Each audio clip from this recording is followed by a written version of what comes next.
rénover votre intérieur de manière écologique, que vous soyez locataire ou propriétaire.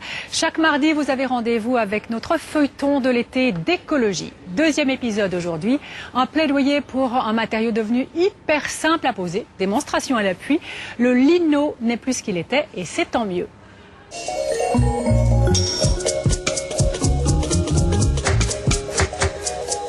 Aujourd'hui dans d'écologie, le beau lino, cet inconnu qui gagne à l'être.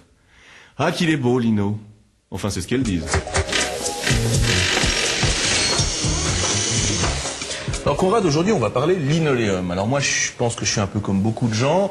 Avant que vous me l'appreniez, je pensais que le linoléum c'était un peu ces vieux vêtements plastiques dans les vieilles cuisines de grand-mère qu'on se dépêche d'arracher quand on rénove la maison. Et puis pas du tout, vous m'avez appris que le linoléum c'était en fait un produit naturel et finalement assez moderne. Oui, on a redécouvert le linoléum, je dirais, il y a peut-être à peu près une vingtaine d'années. Aujourd'hui on l'applique en fait relativement souvent et c'est un produit qui est 100% naturel, qui est fait à base d'huile de lin et essentiellement de liège. Certains ont à l'arrière de la jute, comme ceci, et on peut l'utiliser dans les cuisines, dans les séjours, dans les chambres à coucher, en fait, comme on veut. Il existe aussi, heureusement, aujourd'hui des teintes très différentes. Il n'a pas seulement ce faux marbre ou marbré qu'on connaissait dans les cuisines de nos grands-mères, mais on a aujourd'hui des teintes unies qu'on peut appliquer. Comme ces tables que vous voyez ici, cette table grise, ça c'est nos tables de bureau, où on a fait du lino. Donc en fait c'est du bois avec une plaque de lino dessus, quoi. Ça c'est du bois avec une plaque de lino dessus, tout à fait. Et au niveau bilan écologique, c'est fabriqué où, au fond, le lino que vous utilisez en Suisse? Alors, le lino est fabriqué au Tessin, chez Forbeau, c'est-à-dire c'est un matériau suisse. Alors, évidemment que la jute et puis le liège sont importés, mais j'entends c'est des matériaux d'ici.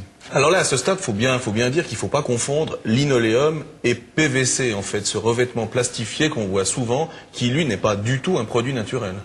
Oui, ça c'est deux produits très très différents. Comme je viens de dire, le lino est 100% naturel. Le PVC c'est un dérivé des produits de synthèse, c'est-à-dire des produits pétroliers, du polyvinyl de chlore, qui est relativement mauvais pour la santé. On évite à tout prix de mettre du PVC à l'intérieur du bâtiment. D'accord, donc là aussi quand on achète, il faut vraiment se renseigner, demander du linoléum si on veut être le plus écologique possible. En termes de durée de vie, il y a une grande différence aussi entre le PVC et le linoléum.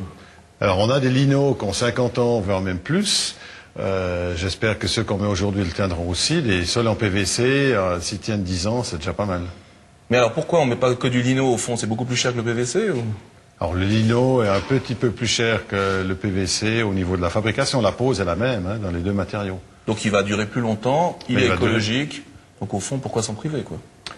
Oui, mais le prix est souvent roi.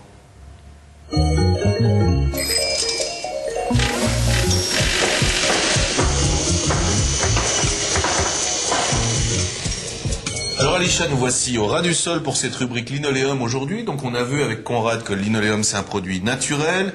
D'habitude le linoléum c'est plutôt un professionnel qui le pose, parce qu'autrement ça fait des bulles, c'est ça? Tout à fait. Alors aujourd'hui vous nous avez amené quelque chose quand même qui est posable par le commun des mortels. Voilà, donc même moi. Tout à fait. Bon. Alors là c'est un linoclick. Un linoclick, bon. C'est fait comment ça? Alors le fond est en liège compressé. Donc on le voit ici. Ouais, comme un bouchon, en fait, oui. Et puis là, sur la surface, c'est un linoléum. Ouais, un linoléum. Et donc, ça veut dire qu'on peut poser ça sur n'importe quel sol, au fond, puisque c'est déjà isolé dessous. Voilà, mais simplement si le sol est lisse. C'est mieux. Là, donc ça sera mieux. Ouais, vaut mieux, je pense. C'est plus facile à poser. Alors comment on fait ça? Donc là, vous voyez, on va faire un système de clic qui est assez simple. Donc on soulève. On le soulève comme ça, et ensuite, on descend. Tout simplement. Je vais essayer. Je vais essayer ça. Je suis sûr que c'est possible. Je vais juste vous aider. On rigole ici. Pas, Alisha. Alors. Voilà. Ouais, c'est bon. Et ensuite, après, on le pose. Ah, c'est parfait. Super. Puis ensuite, il ne reste plus qu'à assembler les plaques, en fait. Allez, on essaye. On peut essayer ensemble. On se fait un lino. Ben là, vous avez réussi tout de suite. Attends, mais ça, c'est rare. Voilà. Voilà. On va y arriver. On va y arriver. C'est parti, on peut descendre gentiment. Voilà. Okay. On va juste regarder la jointure. Ouais, c'est pas trop mal. Donc là, ce qui est intéressant, c'est que par rapport à un lino d'habitude, on peut varier les couleurs. Qu'est-ce que vous conseilleriez en fait? Ça vaut la peine de faire une pièce toute rouge comme ça, ou toute brune, ou tout...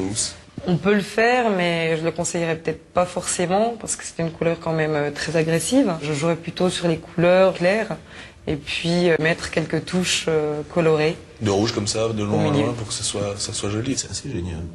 Merci Alisha. Attention aux revêtements plastifiés plutôt jeunes. Certains contiennent de l'amiante. Pour en avoir le cœur net, il faut appeler un pro du lino.